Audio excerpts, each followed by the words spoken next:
Nas esquinas mais sombrias da história, a ciência e a crueldade, por vezes, andaram de mãos dadas.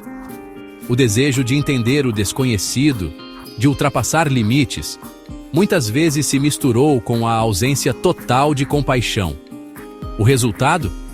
Experimentos que desafiam qualquer noção de humanidade. Hoje, vamos falar sobre 3 dos experimentos mais brutais já feitos em humanos. Histórias que a maioria das pessoas preferiria nunca ter ouvido, mas que, na minha opinião, precisam ser contadas.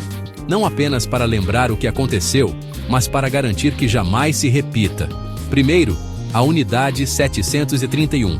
Japão, Segunda Guerra Mundial. Um capítulo tão sombrio que até hoje é cercado de silêncio e negação. Imagine um laboratório secreto na China ocupada, onde médicos tratavam seres humanos como meros cobaias, literalmente chamando-os de outoras. Para eles, as vítimas não tinham nome, nem história, nem dignidade. Prisioneiros eram infectados com antrás, peste, sífilis. Doenças mortais eram deliberadamente espalhadas, apenas para observar o sofrimento e a morte em tempo real. Alguns eram dissecados vivos, sem anestesia, apenas para que os médicos pudessem observar as doenças destruindo suas vítimas, célula por célula. O horror era metódico, calculado, frio. Membros eram congelados, estraçalhados e depois descongelados. Tudo para estudar os efeitos do frio extremo no corpo humano, como se a dor fosse apenas um dado científico. Mulheres grávidas eram infectadas apenas para ver se as doenças atingiam os filhos ainda não nascidos.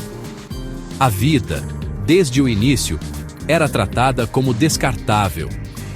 E quando a guerra terminou? Os médicos receberam imunidade, trocada por suas pesquisas. Até hoje, o Japão raramente fala sobre isso. As vítimas, em sua maioria, foram esquecidas, e a justiça nunca foi feita. Em seguida, o estudo da sífilis de Tuskegee, Estados Unidos, 1932 a 1972. Um experimento que durou 4 décadas, escondido à vista de todos. Por 40 anos, centenas de homens negros e pobres no Alabama receberam a promessa de assistência médica gratuita. O que eles receberam foi traição. Eles acreditavam estar sendo cuidados, mas eram apenas observados enquanto adoeciam.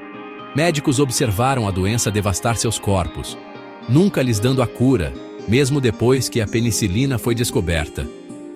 Homens morreram, esposas foram infectadas, crianças nasceram condenadas. O sofrimento se espalhou como uma sombra, atingindo famílias inteiras. Os homens não tinham ideia de que eram apenas experimentos. Eles confiavam nos médicos, sem saber que estavam sendo usados como cobaias humanas. A verdade só veio à tona quando alguém vazou os documentos, mudando a ética médica para sempre. O escândalo chocou o mundo e forçou a criação de novas regras para proteger pacientes. Mas para aquelas famílias, o dano já estava feito, geração após geração.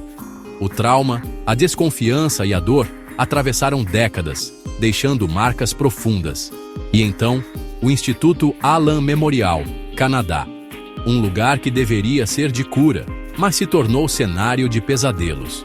O Dr. Ewen Cameron, um dos psiquiatras mais respeitados do mundo, tentou reprogramar mentes quebradas, quebrando-as completamente. Ele acreditava que poderia apagar traumas, mas acabou destruindo identidades. Pacientes com depressão leve eram drogados com LSD, chocados com eletricidade e deixados por semanas em sono quimicamente induzido. Muitos entraram com esperança de melhora e saíram irreconhecíveis, com suas memórias e personalidades apagadas.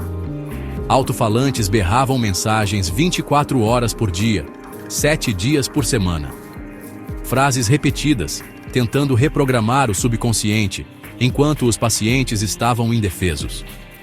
Muitos pacientes saíram incapazes de andar, falar ou sequer lembrar quem eram. Suas vidas foram destruídas em nome da ciência, sem qualquer consentimento real. A CIA pagou por isso. esperando encontrar os segredos do controle mental. O projeto, chamado MK-Ultra, foi um dos mais obscuros da Guerra Fria. O mundo só soube a verdade décadas depois. Documentos secretos foram revelados e as vítimas finalmente puderam contar suas histórias. Esses horrores não foram obra de loucos em porões. Foram liderados por médicos, cientistas, governos inteiros. Pessoas em posições de poder, que deveriam proteger vidas, escolheram destruí-las. E eles me lembram: quando a ciência perde sua ética, ela se torna uma arma. O conhecimento sem responsabilidade pode ser tão perigoso quanto qualquer arma de guerra. Os piores monstros nem sempre usam máscaras. Às vezes, vestem jalecos brancos e carregam diplomas. Curta, comente e compartilhe se essas histórias te chocaram. É importante que mais pessoas conheçam o passado para que possamos construir um futuro mais ético. Inscreva-se para mais, se tiver coragem. Aqui a verdade não é suavizada. Voltarei na próxima semana com outro capítulo das Sombras da História. Prepare-se para encarar o lado obscuro da humanidade. Se você ainda estiver por aqui,